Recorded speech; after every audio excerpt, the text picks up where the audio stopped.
is a student's one where you just put a Google Earth snap, and you put the winds are coming through here. It's not come up very well on the projector. Here he's got something from an app. That's pretty good. I mean, you might say, I don't know what the prevailing wind is. I'm not going to stand out with a flag. Well, you don't have to. But what you might do is get the data and then just analyze it and say, okay, most of it's coming from the southwest, southeast, and someone says, well, how do you back this up? Well, there's where I got the data, and that's producing this graphic. It could be a windrows, which is like this type of thing, or it just could be a statement from the information above.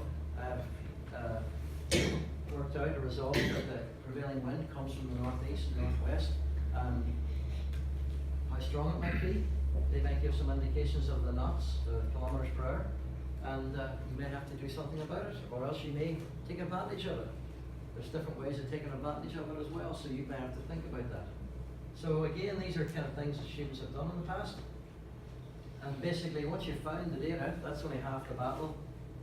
You won't get full marks unless you write a few lines saying, I'm going to use this information in the following way, or this means I will do X, Y, Z, or try and avail of it. And you think about sustainability, you've done environmental impact, construction industry environment. Is the wind just bad, or is it something that we can actually make good use of as well? So think of it from pros and cons, and that might help to generate a few lines. Yeah, we've been chatting about Auckland's volcanic zones recently. I mean, 3604's got some diagrams. The Auckland GIS viewer, you can turn on a layer and you can get some contours. We're not asking you to go out and survey anything, but sometimes putting these little lines slightly dashed across a plan can graphically make it look quite impressive. Some people in the past have managed to go online and get some soil profiles or photographs. You may go up with somebody building something just near to you on the site, on the street. You go up, maybe ask someone, or just take a picture. Auckland Council, there's plenty of different publications that show the types of rocks. Earthquake zones, I mean, this is something that students in the past, some of them actually have dug holes, but mind you, they own the site. But we don't want you to get arrested for going out and trespassing or digging up anything, so please don't do that. But the idea is, I couldn't get anything. Well, we'll say plenty of students in the past have managed to find some soils information. You didn't try hard enough, so you're not getting any marks for that. So it's there. Here's some clues. Is anyone building nearby? They would have had to check out the soils to work out what foundations, make sure it's code compliant, and propose something that will be acceptable. Council, you could go there, ask somebody. Contour info is this kind of stuff. Books, library, what may I find online? And once you find it, what impact might the topography, the slope of the site have on your proposal? What impact might the soil conditions have? I mean, you look out in Titirangi, it's fairly steep sites out there, and like there's these pole houses, you know, so that's a response to a kind of site constraints and factors out there. So again, what we're looking for is your small, brief discussion about how these might affect things. If you've done construction, you'll know about earthquakes, you'll know about how we try and design for them, and you know, you can go to your 3604, look at where your site's located, what earthquake zones it in. I think brands, maps do stuff as well, and as you said, the Auckland GIS viewer can pull up some information. And don't forget to describe them and what impacts it may have on your actual design proposal, how you make it stand up and transfer the loads properly to the ground. Okay, so always remember to write a bit. If you don't, you're just losing marks. Okay, 5 and 6 are kind of treated the same. Okay, so what we're looking for is just a site, and you know, I think you should be looking at, well, what kind of roads are nearby? Is it a motorway? Are you allowed to go out onto that? Is it a small gravel track? What's the speed limits there? Because as Ian was chatting about manoeuvring the other day, are you really meant to reverse out on a motorway or any type of road? The braking distance is normally related to the speed limits in the road. and you may have to kind of allow some displays so that the visibility allows people to see people emerging and they can see traffic. It could be something that impacts during the construction phase. So you might have to think about that. It's not just cars that come certain times in the project. There might be other types of vehicles that need to get access to that site. So that could be something that you might want to think about in terms of the vehicular access. I mean, these grand design programs, if you ever watched them, quite a few of them are in these sites that are not easy to get at, and they have to come up with kind of fairly innovative ways to get around it, or else pay lots of money. So there are things to talk about. Pedestrian access might be just, how do you, is it the same as the vehicular? Is there footpaths nearby? Is there pedestrian crossing points nearby? Bus stops, just how do people visit you maybe? Might be a thing. If you're going to have guests, can they actually get to this place without kind of taking a GPS or a map with them? You know, some people's sites are not quite off the grid, but they're rural. So there's a few things to talk about in this one as well. How big is it? Good building equipment, seed, gravel, special vehicles. Because again, as a colleague at the minute, she's thinking about changing her car, and because the place she wants to go to, the roads are not great, she's probably looking at a 4-wheel drive. Public transport, separate, any rights of ways or easements. I think there's been things being used recently about people from America or foreign buyers owning these big places down, dairy farms down the South Island, and people want to hike through them, and they're not allowed to. But then there's some public rights of ways and other ones where they can't do anything about it. I think Madonna was in the news in England a number of years ago about people walking through her place, and she couldn't do anything about it because it was a public right of way. So these things may be factors on the site that you're doing as well. Okay, so this one's relatively simple. We gave you good clues there, so we expect to see some fairly quality data coming back to us. Does anyone have any questions there? No? It's all understood then apparently, so that makes me feel pretty good. Noise sources. What kind of things could be noise sources? And anyone want to shout out one? Probably not, but good man, Rinesh. Thank you. Can it be animals? Animals. Okay, I've never heard that one before. Okay, that's good. That's good. Let's leave it there. All right. But good. All right. Maybe we'll ask. What kind of animals? Like birds and. All right. Okay. I mean, it's not. I mean, I'm laughing about it, but it's actually. I think some people living up around near the zoo, for instance, apparently the lions roared at night. I remember one time we got a park up around there, and they say, "Yeah, the only noise we get is from the speedway, and then you hear the lions sometimes." What lions? Oh, right, the zoo. So maybe the animals one. Could have different types of animals if you're in Queen Street. Auckland's what? Lots of animals? No, I mean, in Auckland there is regulation about animals, like you can have only 5 cocks and 5. You get what? 5 chickens. 5 chickens. Okay, so this is going in a very weird direction actually, you know, so. Alright. Listen guys, if you're going to bring chickens to the holiday home, make sure they're nice, quiet chickens. Okay? But you'll have fresh eggs, apparently. It's Auckland. It's Auckland, it's okay, it's alright. It's only what you find out about people. Which group are you in? Who's the second? Are you in the industry? Yeah. Yeah, no, okay, Mark, that's the second. It's going to be interesting. Alright, so animals, guys. Yeah, this is animals. Well, apparently birds, yes, different types of birds. If you're on a farm, you know, of course, it could be different things, yeah. People bring the cows out for milking. I mean, where my folks live is right beside a farm, yeah. And sometimes you want to hear them, sometimes you don't. That brings around to something completely different. The smell of the animals. See where you've got us now? That certain times of the year, man, it's not good. So how do you combat that? I don't know. Okay, noise. Animals, one thing. Anything apart from animals? Traffic, of course. Traffic, of course. So if you've got a chicken driving a Maserati, it's going to be a very noisy sight. Okay. Cool. So get those chooks out of the cars. Okay, traffic for sure. Anything else? School. School? Who said that? School? What kind of school? Primary. Primary school. Okay. All right. Schools, perhaps. Maybe at certain times of the day. Trains. Perfect. Yes. So there's different types of traffic. We've got schools. We've got chickens. We've got children. We've got trains. Anything else?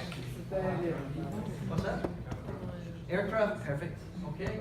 So look, there's one of the people, there's a different type of animals, okay? These are animals here having a raid, I don't know what they're on, so maybe, that looks like a few of you guys there. But they're, what's that, is that, what'd you say? They're the ones that eat the chickens. Eat the chickens. I don't know, is that some funny type of, I don't know what chickens have in terror on it, Ian, but anyway, if you're close to a nightclub and you're designing and saying, oh, people's home, you go, whoa, okay, this is going to be tricky. Unless they're like those two guys in that Mercury ad, when they get up in the middle of the night and go to this nightclub, I don't know. But joking aside, there's certain types of buildings could create nuisance. And I've been living down town centre close to the viaduct one time.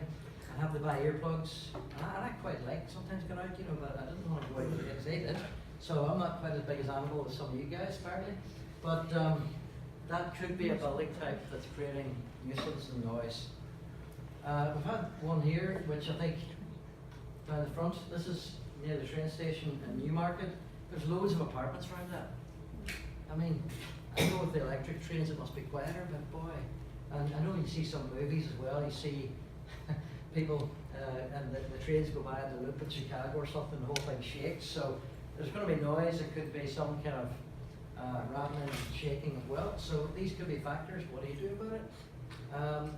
Eden Park, nobody talked about that one. But I think recently an ex-Prime Minister was complaining they were going to do a concert here.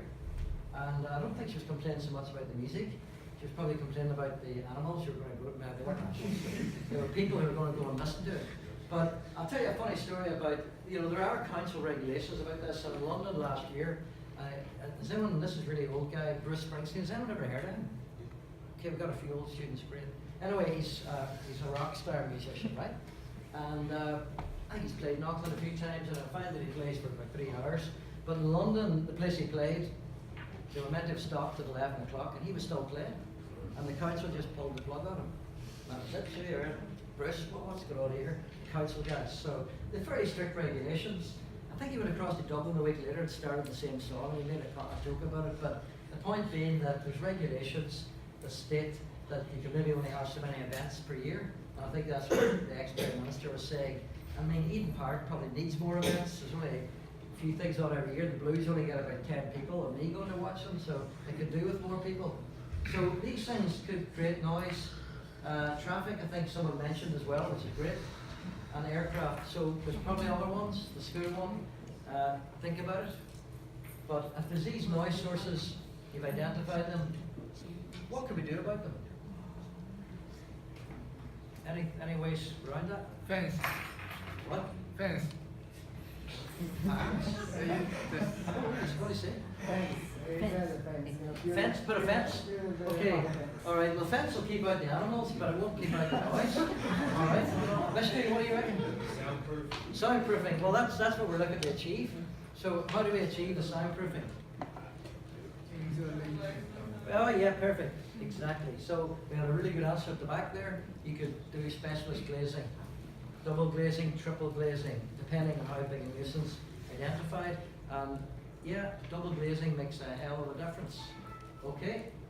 So you might you might have a special type of fence where you've got these weird things by airports. It doesn't have to be beside an airport too. You could be underneath the flight path. And I know whenever they were going to do a new runway in Manchester, there was a town nearby, Knutsford, and I think the residents were given out because they said we have enough planes. And I think some airports have restrictions about the times. But look, we're not asking you to go and ring up Auckland Airport. We just want you to be aware and be able to develop a skill of how to point out possible noise sources and try and come up with ideas of how we might get around it. Okay? I mean, somebody mentioned double glazing, which is a great answer, but it might mean no windows. So you're saying, well, I'm not building a prison here. So you've got to come somewhere in between and come up with something and see maybe you buffer some way where the noise is coming from. So that's something you guys, as designers, might come up with. So you've identified the problems, but what are you going to do to reduce their impact? Again, this is so important. How does it affect your proposal? If you don't write anything, no marks. Okay? These criteria could be half and half. Half for getting the data, and then half for knowing what to do with it. views in, views out. Guys, people in the past, I think, have not given us enough photographs. I mean, there's no kind of critic, you don't have to do 10 or 20, but one of each is not really enough, okay? So, yeah, 2 or 3 might be enough. And the other thing is, make sure you show, I mean, I like this one what he's done, and he's actually just showing on a map where it's taken from and giving you some idea of what direction we're looking. And again, this is back down to, you know the site really well, you live there, but someone else who you're trying to sell this project to might not know it as well. And these skills we're trying to get you to develop, you may use later on in your office life, and you want to communicate as clearly as possible to a client, or maybe an international client. Yeah, this is why I'm doing things, this is a factor on the site, this is what you see. So when you've got the photographs, you get top marks by taking the photograph, putting it into your panel, and then maybe identifying on the site, around your site, where it's taken from, maybe with a number and an arrow or whatever, or something like this, and maybe just a short line, what you're looking at. It's a good view out over the sea, view I want to avoid, and whatever, your own words. So those are the ways of getting decent marks for this criteria. Take more than 1 or 2, write a short description, trying to provide as much info, show where the pics are taken from is useful. Okay, that's not hard. So take the picture and then just be able to identify on your site where it's taken from. It's just whatever device you want to use to try and communicate that. As long as it's effective, the tutor will be happy with it. Okay, that's reasonably simple. That one, you've all got cameras now. Everybody's got a smartphone and a camera. So please don't take ones that look like they've been taken underwater. You know, we want, presentation is important. So if it's really blurry and you know, pixelated, it's not much good to anybody. You know, so try and think about the quality. We're not looking for mega quality either, but we want something that's fairly clear so we can actually make out what it is you're talking about. Any questions on that one? No? Oh yeah, over here. Sam. Are you okay with street view pictures? Yeah, would be Google okay with Maps? them, yeah, sure. Yeah, no problem. Give it to us. So yeah, I mean, it's a good point because, yeah, however you manage to take them, if they are effective in communicating what you're trying to show, I think we'll know that. It could be them or it could be a combination of them, you know. I mean, the site, we're suggesting you use your own site. If you're using somebody else's, make sure you get permission. We don't want to see when we've been broken your leg trying to run away from some farmer who's trying to accuse you of stealing chickens or something, you know. So don't trespass, okay? We don't want to get anybody in trouble over the assignment. And it is a fair point because I used to get students to survey the sites back when in my old college. And yeah, someone, whoa, couldn't get on the site. Well, you're meant to have asked permission first. So, but Google Street View is fine. Just make sure it actually shows a decent picture, Sam, right? I mean, just don't use it for the sake of it. If it shows us all these trees and it looks like we're looking at Shrek's house and can't see anything, you know, take a different one. Okay, so that's all this appraisal stuff. What do you do with it? We gave you a pre-reading a couple of weeks ago. I think it was over the weekend, last Monday, showing you how you actually go about doing designs. And the most important thing, guys, is you grab a big pencil, just draw something.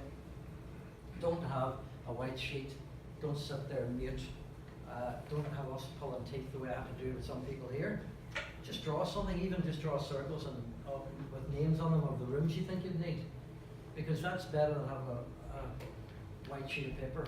Like you might say that, okay, I don't like that because this room should be closer to this one.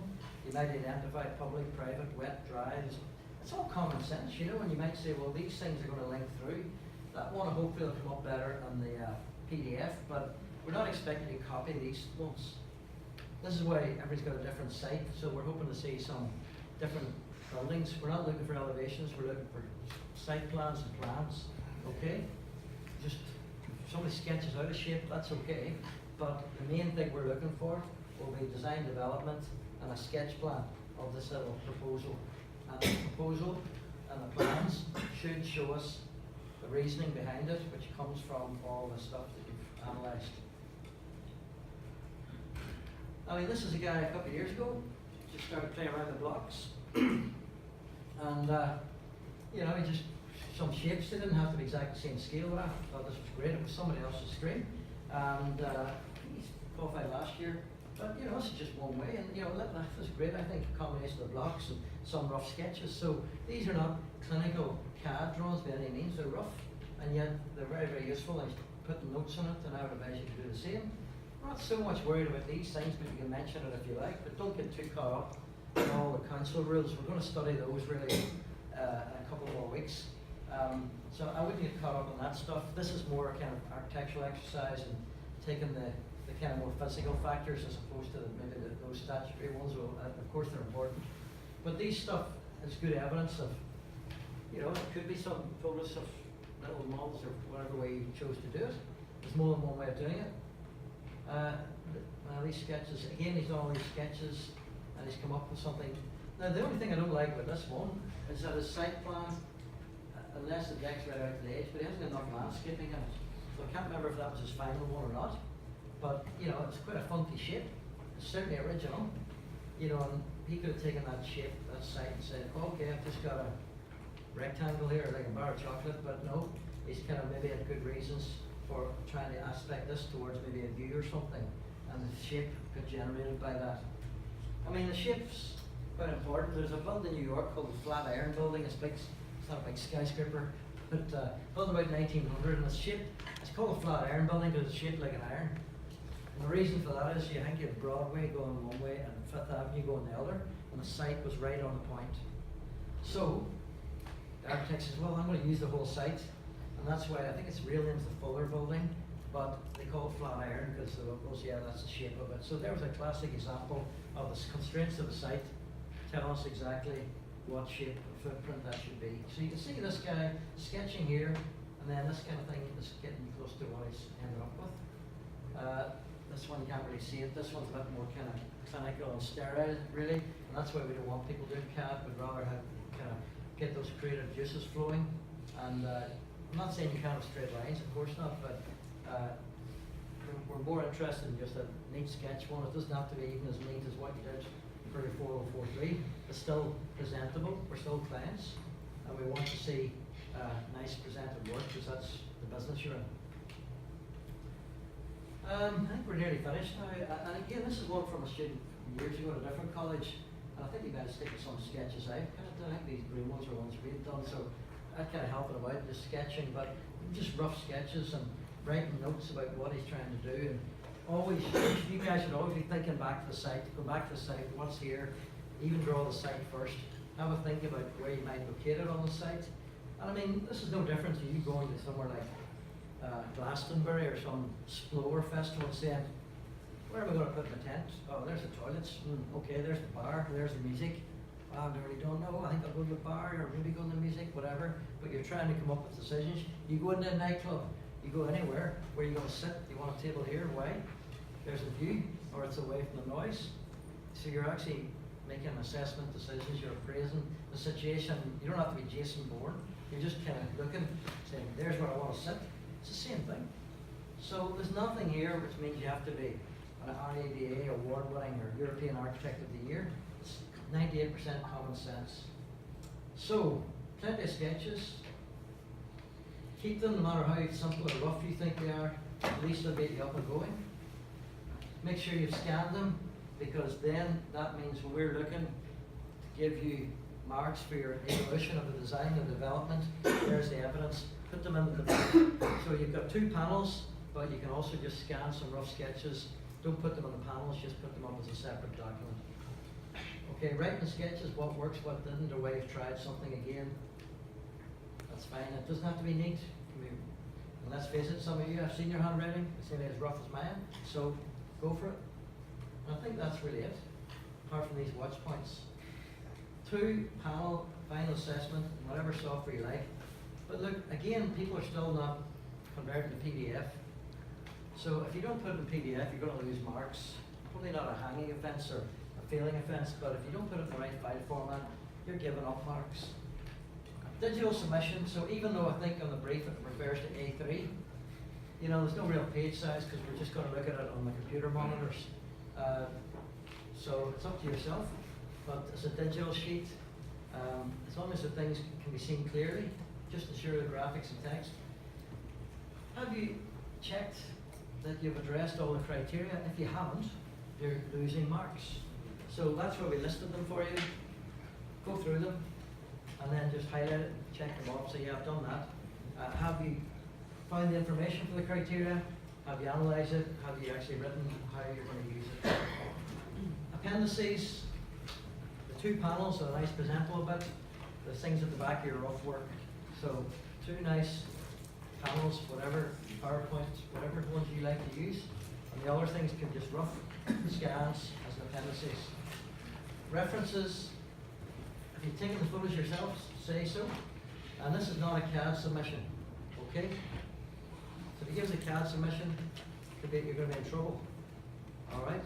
Just take that. You don't care what we think, and we'll probably fail you. So we had a meeting about that, and we just said, yeah, it's not a CAD submission. It's a sketch design. So that's a guide that hopefully will help you to do it. Has anyone got any questions about any of it? It's a PDF actually, so you don't need to take any photographs here, Yang. It's going to be on the Moodle, all right? So I don't know if you're taking a photograph or not, but this PDF will come available later on today. Speak to you, maybe you'll speak to your tutors about it. So has anyone got any general questions? Yeah, I know you haven't got any. So what about over here? Anything about fire manuals or stuff that you want to ask Tony? Okay. All right. Thank you very much. All the best. So see you back in class.